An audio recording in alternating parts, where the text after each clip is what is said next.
ഒരു ദക്ഷിണ വാങ്ങുന്ന ഒരു ആചാര്യൻ ആരും ആയിക്കോട്ടെ, ആചാര്യന്മാരായിക്കോട്ടെ, അധ്യാപകരായിക്കോട്ടെ, ആരും ആയിക്കോട്ടെ, ദക്ഷിണ വാങ്ങുന്ന ആളിനൊരു കടമയുണ്ട്. തീർച്ചയായിട്ടും അറിവ് പകർന്നു കൊടുക്കുക എന്നുള്ളത്. അങ്ങനെ പകർന്നു കൊടുത്തതിന് ശേഷം മാത്രമാണ് ദക്ഷിണ വാങ്ങാൻ ഉള്ള. ദക്ഷിണ ഒരു ദാക്ഷിണ്യമാണ്.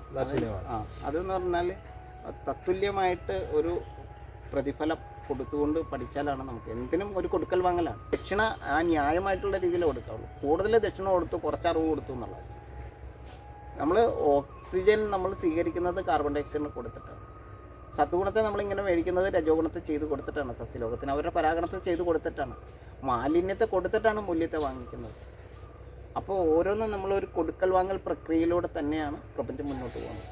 ഇപ്പോൾ ഇവിടെ നമ്മൾ ഗുരുവിന് നമ്മൾ ദക്ഷിണ കൊടുക്കുന്നത് നമുക്ക് അറിവ് മേടിച്ചുകൊണ്ടാണ്. അറിവിനെ സ്വീകരിച്ചുകൊണ്ട് ആ കാണിപ്പിന് കൊടുത്തിട്ടാണ്.